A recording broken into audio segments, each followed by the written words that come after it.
Bismillahirrahmanirrahim. Assalamualaikum warahmatullahi wabarakatuh.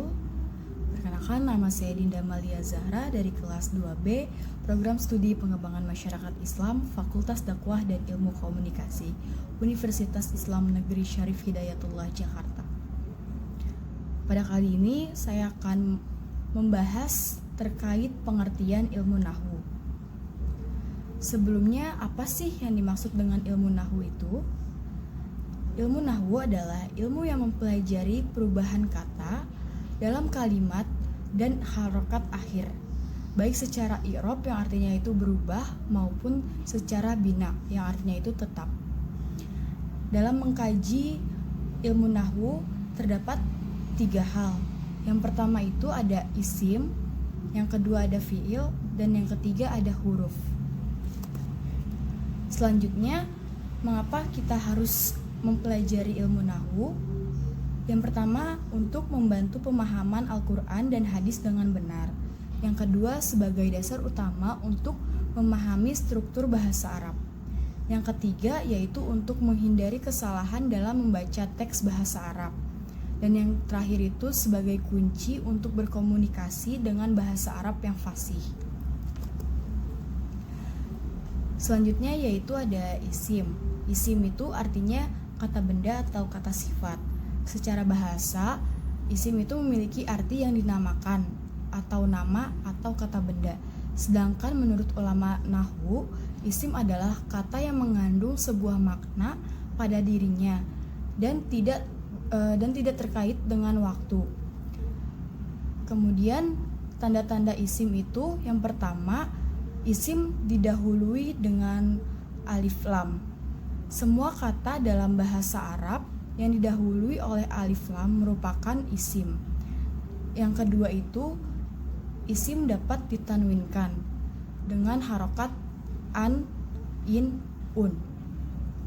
Yang ketiga, isim dapat dijar atau diberikan kasroh. Dan yang keempat itu ada tanda-tandanya, isim dapat disifati atau menyifati. Kemudian di sini ada contoh isim. Yang pertama itu ada alhamdu yang artinya segala puji. Yang kedua ada kitabun, artinya kitab atau buku. Yang ketiga ada jadidun yang artinya baru.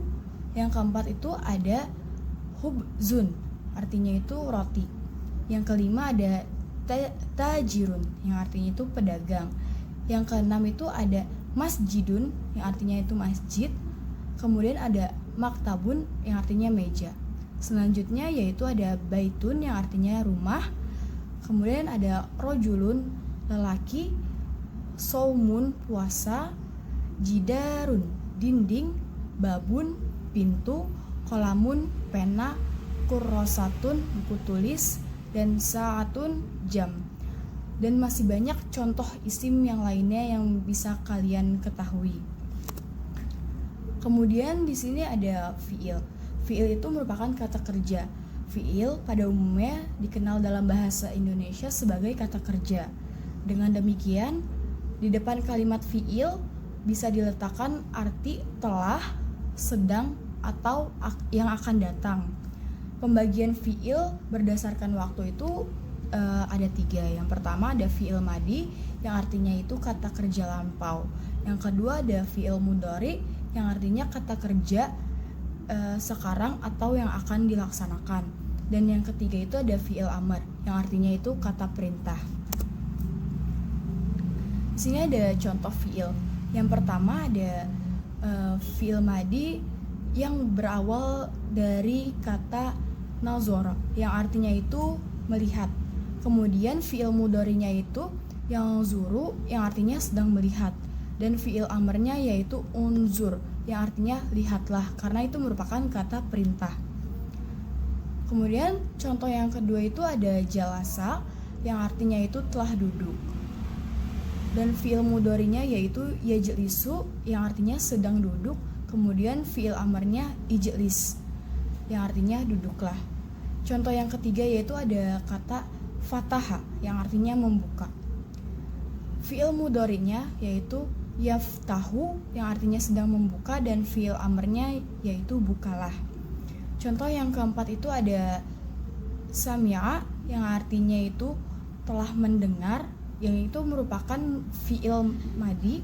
Kemudian fi'il mudhari'nya itu ada yasma'u yang artinya itu sedang mendengar, dan kemudian ada fi'il amr atau kata perintahnya yaitu isma yang artinya dengarlah. Kemudian contoh yang terakhir yaitu ada hasiba dengan artinya yaitu telah menghitung. Kemudian fi'il mudhari'nya itu yahsibu yang artinya itu sedang menghitung, dan fi'il amrnya itu ada ihsib yang artinya itu hitunglah. Kemudian di sini yang terakhir itu ada huruf. Huruf secara bahasa memiliki arti yang sama seperti yang kita kenal dalam bahasa Indonesia yang terdapat 26 huruf. Sedangkan dalam bahasa Arab itu kita mengenal ada 28 huruf yang biasa kita kenal dengan huruf hijaiyah. Di sini ada fungsi huruf. Fungsi huruf itu yang pertama ada untuk menghubungkan kata atau kalimat. Kemudian fungsi yang kedua itu untuk mengubah makna atau i'rab kata setelahnya. Kemudian di sini terdapat 3 contoh huruf. Yang pertama itu ada huruf jar. Huruf jar itu adalah huruf-huruf tertentu yang menyebabkan kata benda berupa isim dari jamak dibaca jar atau majrur. Huruf jar itu ada mim, ila, an, ala, fi, rubba, ba, kaf, lam, dan huruf qasam yaitu waw, ba, dan ta. Yang kedua itu ada huruf nasab. Huruf nasab adalah huruf-huruf yang berfungsi sebagai amil atau pengaruh gramatikal terhadap fi'il mudhari, yaitu kata kerja masa kini atau yang akan datang.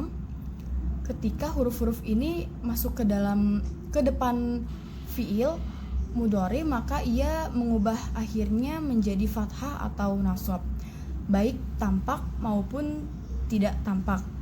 Dan yang terakhir itu ada huruf jazm. Huruf jazm merupakan perubahan i'rab yang ditandai dengan huruf sukun atau alamat asli atau tanda lain yang menggantikan sukun atau niyabah. I'rab jazm khusus masuk pada kalimat fi'il, ia tidak bisa menjazmkan kalimat isim. Mungkin itu saja yang bisa saya sampaikan. Kurang dan lebihnya mohon maaf. Terima kasih. Wassalamualaikum warahmatullahi wabarakatuh.